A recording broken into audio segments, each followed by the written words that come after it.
Well, what's good, everybody? This is Chris Minicho, and welcome to episode 3 of Building a Bridge, a guide to lucid dreaming. And today, we're going to be talking about how to develop, maintain, practice, and work with reality checks. And this is where the title Building a Bridge comes in handy, because reality checks are that bridge from the real world to the dream world.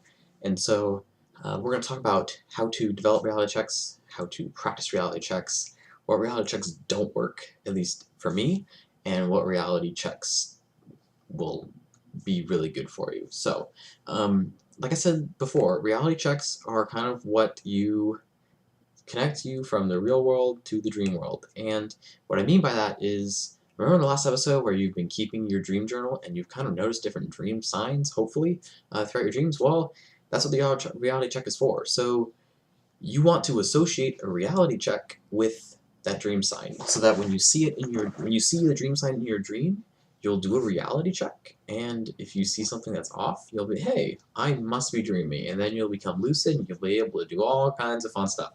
Um, so, and the starting point is we need to work with your dream signs.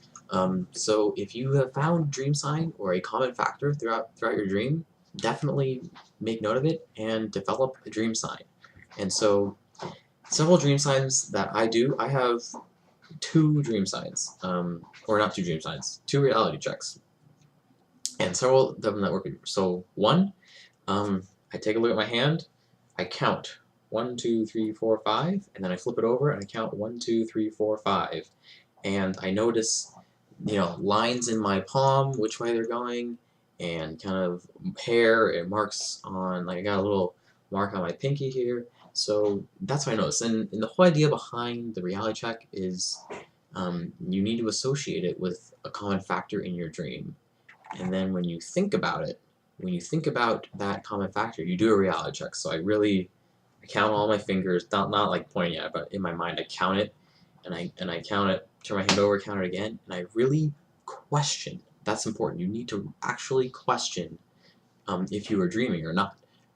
Because the whole idea behind this is, if you associate a reality check in the real world with kind of a common factor in your dreams, then when you're dreaming and you see that common factor, lo and behold, you're going to do a reality check. And questioning your reality, that is a big thing. Don't just be like, am I dreaming, am I dreaming, and then call it good. You need to actually, like, take 10 seconds and really, really think about it. Just really, really question it. You need to really question if you are dreaming or not. So that's how it works. So that's one reality check that works for me. Counting your hand. Why does it work? It works because, at least for me, in my dreams, I either have no hand at all, I have a different amount of fingers. I've had 7 fingers in one time and 3 fingers in another dream. I sometimes my fingers are different lengths, so like my middle finger will be like right here, and my pinky finger will be like all the way out here, and that's how I know something's off. Also, the lines on my palm right here will be facing a different direction. That helps too. So that's one of them. Another one, is, and this is my opinion, the best one. It's just this: you hold your nose like this, or I go like this, and you try to breathe through your nose. So, and while you're doing that, you really, really question: am I dreaming? That's the whole point of this. You need to really, really question. If you lay it off and just, am I dreaming? It won't work. Really, really question it. So, why does this work? Because when I try to breathe, right, I can't do it. But in my dream, if you go like this and you try to breathe, you will be able to breathe in your dream. And then that's kind of a clue. Oh, hey, I can't breathe through my fingers in real life, but if I'm breathing through my fingers in the dream world, then lo and behold, I must be dreaming. Um, so that's the second one that works. Another one that works is, every time I go through a doorway, I question my reality. So am I dreaming? Is this real? You really question, because in my dreams, at least for me, if I open a door and go through a doorway, it's going to be completely different than the room that I just was in. So kind of, if I'm walking to my bathroom in my apartment from the living room, I'll question it, because in the dream world, I will be like in in a house. I'll go through a door and I'll be like in some snowy area. Like, and that makes no sense, right? And that ties into the next one, which I don't use very often, but it's just to really ask yourself, how did I get here? How did I get here? How did I get to this point today?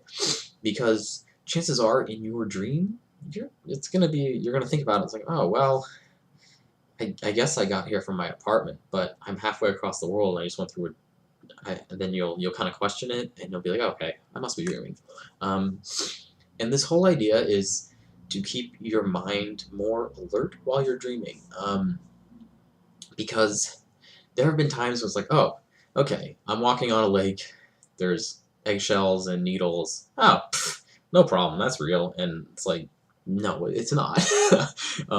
Just keep your mind alert with those reality checks. And so don't try, and then that's the next thing.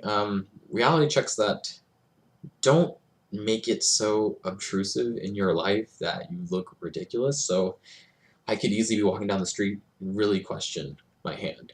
Um, some people are like, well, a reality check for me is if I jump in my dream, I'll kind of hover a bit, or I'll get down slow, kind of fall down slowly. In the real world, I don't do that. Yeah, but do you really want to be in the middle of, I don't know, a bus station just jumping around? No, I mean that's ridiculous. That's the thing. So you can always play off holding your nose, then you can you check your reality and then just scratch it off. Some people don't realize, but for me, you really look at your hand. People don't look at you weird. Definitely, some things not don't dream science to not to do. I wouldn't try like let's see, because I don't really practice a lot of bad dream science, but definitely some things I wouldn't do is jumping is a little just because it's kind of weird to see that. I mean, you're jumping around. I mean, you're not going to do it very often. I mean, so like if you're in a car and you remember something in your dream, are you going to stop the car, pull over, get out, and jump, and then I mean, no. You want to do something that is subtle, that kind of helps you out in your dream, and then something that you can remember and it's easy to do. It doesn't kind of obtrude in your daily life activities. Um, I have seen some reality checks where, food related. Come on, it doesn't really work that well. Another one that is difficult for me is if you stare at words, they'll change in your dream. I mean, it's iffy. It's just I wouldn't recommend it. A lot of people kind of catch on to that pretty quickly, and that's great. But for me, words don't tend to change in my dream, so I don't do it. And so practicing those reality checks, really questioning your reality, that's how you're going to trick your mind into practicing them while you're dreaming. And if you notice it while you're dreaming, you're lucid. There you go. So, if you tend to kind of, if you tend to talk during your dreams, not in the real world, in the dream world, if you tend to talk in the dream world, you can also tell your dream characters or the people that you see and encounter in your dreams to remind you that you're dreaming. Um, Very difficult because usually people in the real world won't tell you stuff like that. So it's difficult to associate. But anyway, that's all I got for reality checks. Again, it really helps if you associate a reality check with something in your dream, and then in the real world, when you kind of something cues your memory and you think about it, do the reality check, um, and hopefully that will translate over to your dreams, and then you'll become lucid when you reality check. And that's definitely practice, a lot of practice. Don't don't just go do a reality check like 10 times a day and assume you're going to lucid dream that night. No, it doesn't work like that. It takes months. You need to practice your reality checks, at least 5 or 6 times a day. You want to try to make a habit out of it. That's what works best for me.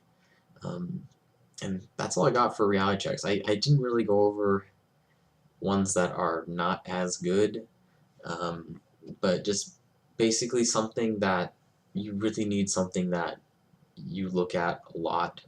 People look at their hands all the time, right? You're holding your phone, you can see your thumb. So that's how it works. Don't try to kind of be like, oh, if I see my glasses, well, I'm dreaming because I don't wear my glasses. You can't see your glasses in your dream. Like that, I mean, that doesn't work as well. So I wouldn't recommend that. If you wear a watch, maybe the time is off or the watch is weird, but that's difficult too because maybe you don't wear a watch every day of the week or you wear different watches, and if you're looking at it at a different time, it might mess stuff up. Anyway, that's all I got. Next, we'll talk about how to become lucid, and that ties in heavily to lucid dreaming.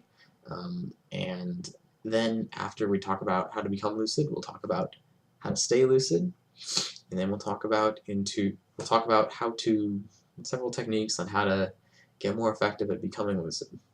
Okay, thanks for watching. More for sticking around. Feel free to subscribe to the channel and like the video. And as always, if you have questions, hit me up on Twitter. I got a Twitter. It's linked in the profile. And of course, as always, have a great day.